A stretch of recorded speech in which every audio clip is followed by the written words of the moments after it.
শেখ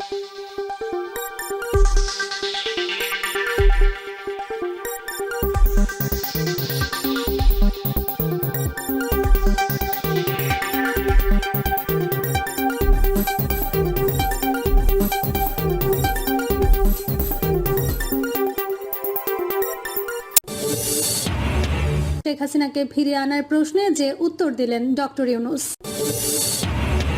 গণ অভ্যুত্থানে পলাতক স্বৈরশাসকদের করুণ পরিণতি, হাসিনার অডিও আমফালন। দুবাইয়ে 20,000 কোটি টাকার ব্যবসা গড়েছেন হাসান মাহমুদ। জানাবো বৈষম্য বিরোধী ছাত্র আন্দোলন ও জামায়াত কি বিএনপির জন্য চ্যালেঞ্জ। এবং সর্বশেষ জানাবো হাসিনাকে হুঙ্কার ছুড়ে ভারতকে চরম হুঁশিয়ারি ইউনূসের, তলানিতে ভারত বাংলাদেশ সম্পর্ক। এতক্ষণ শুনছিলেন সংবাদ শিরোনাম, এবার বিস্তারিত। দুবাইয়ে 20,000 কোটি টাকার ব্যবসা গড়েছেন হাসান মাহমুদ। নিশ্চিত করে বলতে না পারলেও দুবাইয়ের একটি পার্কে সাবেক পররাষ্ট্রমন্ত্রী হাসান মাহমুদকে দেখা গেছে বলে দাবি করেছেন বেশ কয়েকজন প্রবাসী বাংলাদেশি। তাদের দাবি, দুবাইয়ে অবৈধ পথে 15,000 কোটি টাকারও বেশি পাচার করে সম্পদের পাহাড় গড়েছেন হাসান মাহমুদ। হাসিনা সরকার পতনের পর যারা বিভিন্ন পন্থায় দেশ ত্যাগ করেছেন বলে জানা গেছে, তাদের মধ্যে হাসান মাহমুদ একজন। সংযুক্ত আরব আমিরাতে হাসান মাহমুদ যে বিপুল পরিমাণ সম্পদ গড়েছেন, তার প্রধান অংশীদার সাবেক রেলপথ মন্ত্রণালয়ের সংসদীয় স্থায়ী কমিটির সভাপতি ABM ফজলে করিম চৌধুরী। দুবাইয়ে শুধু সম্পত্তি নয়, ব্যবসা প্রতিষ্ঠান খুলে বিরাট অঙ্কের টাকা বিনিয়োগও করেছেন এই দুই আওয়ামী লীগ নেতা, এমনটাই জানিয়েছেন সেখানকার প্রবাসীরা। দুবাই, শারজা ও আজমান শহরে এই দুই নেতার বিনিয়োগের পরিমাণ 15 থেকে 20,000 কোটি টাকা বলে জানা গেছে। সংযুক্ত আরব আমিরাতের 3টি শহরে হাসান মাহমুদ এবং ফজলে করিম চৌধুরীর একাধিক বাড়ি এবং ফ্ল্যাট রয়েছে। এমনকি সেখানকার আবাসন ব্যবসাতেও এই দুই নেতার মালিকানা রয়েছে বলে দাবি করেন প্রবাসীরা। দুবাইয়ের মতো বিলাসবহুল শহরে কিভাবে এই সম্পদের মালিক হলেন, তারা সেই বিষয়টি খতিয়ে দেখে আইনগত ব্যবস্থা নিতে অন্তর্বর্তী সরকারের কাছে আবেদন জানিয়েছে দুবাইয়ে বসবাসরত প্রবাসীরা। গণ অভ্যুত্থানে পলাতক স্বৈরশাসকদের করুণ পরিণতি, হাসিনার অডিও আমফালন। ছাগল নাচে খুঁটির জোরে, কুত্তা নাড়ায় লেজ, বিকেল বেলায় সূর্য হারায় দুপুর বেলার তেজ। বক ধার্মিক মৎস্য ধরে, সাধুর লেবাস পরে, ধর্মকর্ম শিকায় ওঠে জালিম লোকের ঘরে। ছড়াকারের এই ছড়ার প্রতিটি ছত্রের সঙ্গে শেখ হাসিনার জীবন কর্মকাণ্ডের হুবহু মিল খুঁজে পাওয়া যায়। লাখো নেতাকর্মীকে দেশে বিপদের মুখে ফেলে দিল্লিতে পালানোর শেখ হাসিনা এখন টেলিফোনে আমফালন করছেন। বিদেশে অবস্থানরত ব্যক্তিদের সঙ্গে ফোনের সেই অডিও সামাজিক যোগাযোগ মাধ্যমে ভাইরাল করে নিজেকে জানান দিচ্ছেন। একদিকে দেশে বিপদগ্রস্ত দলের নেতাকর্মীদের ক্ষতবিক্ষত হৃদয়ে মলম দিচ্ছেন, অন্যদিকে ডক্টর মোহাম্মদ ইউনূস ও বেগম খালেদা জিয়াকে টুস করে পদ্মা নদীতে ফেলে দেওয়ার দম্ভক্তির মতো চট করে দেশে ঢুকে যাওয়ার কথা বলছেন। হিন্দুত্ববাদী ভারতের খুঁটির জোরে এখনও লেজ নাড়াচাড়া করলেও নিজের ক্ষমতা তিনি হারিয়ে পালিয়েছেন। এখন আর চাইলেই দেশে ফিরতে পারবেন না। ফিরলে তাকে গণহত্যার দায়ে অভিযুক্ত অপরাধী হিসেবে 15 আগস্টের হত্যাকাণ্ডে অভিযুক্ত আব্দুল মাজেদকে কলকাতা থেকে ঢাকায় যেভাবে আনা হয়, এসে আন্তর্জাতিক অপরাধ ট্রাইব্যুনালে বিচারের মুখোমুখি হতে হবে।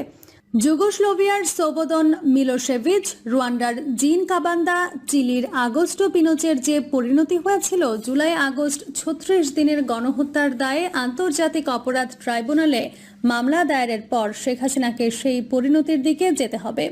ভারতীয় দাদাদের অনুকম্পায় থেকে দেশের নেতাকর্মীদের ক্ষোভ প্রমোশন করতে এবং চাঙ্গা করতে চট করে দেশে ঢুকবো বক্তব্য মামা বাড়ির আবদারের নামান্তর।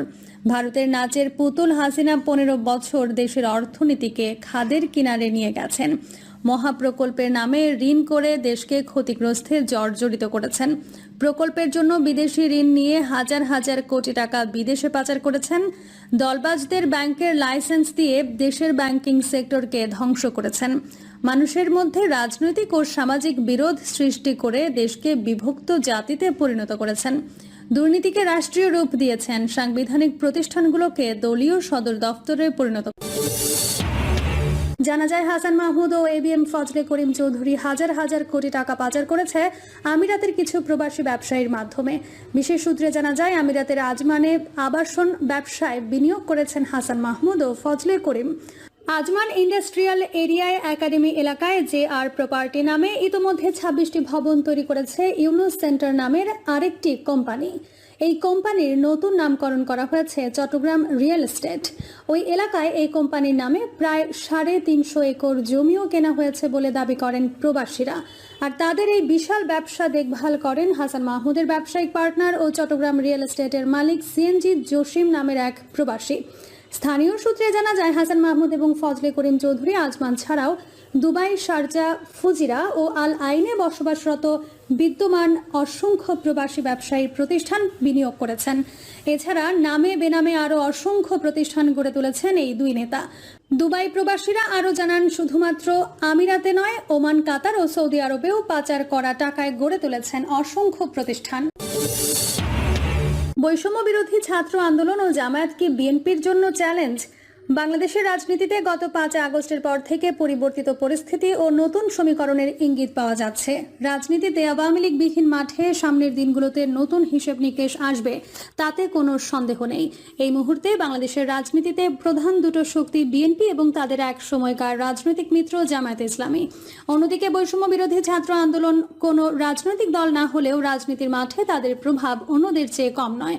অধ্যাপক মোহাম্মদ ইউনূসের নেতৃত্বে অন্তর্বর্তী সরকার বৈষম্য বিরোধী ছাত্র আন্দোলনের ফসল এবং তাদের পছন্দ। বিএনপি মহাসচিব মির্জা ফখরুল ইসলাম আলমগীর ইতোমধ্যে যেসব বক্তব্য দিয়েছেন তা দৃশ্যত মনে হচ্ছে জামায়াতে ইসলামী এবং বৈষম্য বিরোধী ছাত্র আন্দোলনের অনেক চিন্তাধারার সাথে তারা একমত হতে পারছেন না। প্রথম বিষয়টি হচ্ছে নির্বাচন। বিএনপি মনে করে অতি দ্রুত কিংবা যৌক্তিক সময়ের নির্বাচন দাবি করছে। অন্যদিকে নির্বাচন নিয়ে জামায়াতে ইসলামীর কোনো তাড়াহুড়া লক্ষ্য করা যাচ্ছে না। আরেকটি বিষয় হচ্ছে বৈষম্য বিরোধী ছাত্র আন্দোলনের নতুন রাজনৈতিক দল গঠন নিয়ে বিএনপির সতর্ক অবস্থান।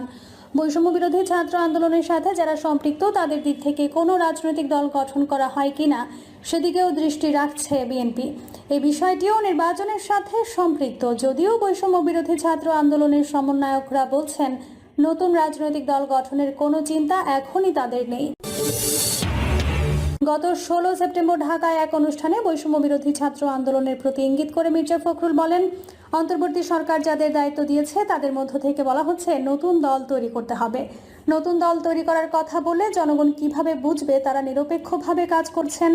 বিএনপি কি চ্যালেঞ্জে পড়বে? বাংলাদেশের রাজনীতিতে শত্রু মিত্রের চর্চা নতুন বিষয় নয়।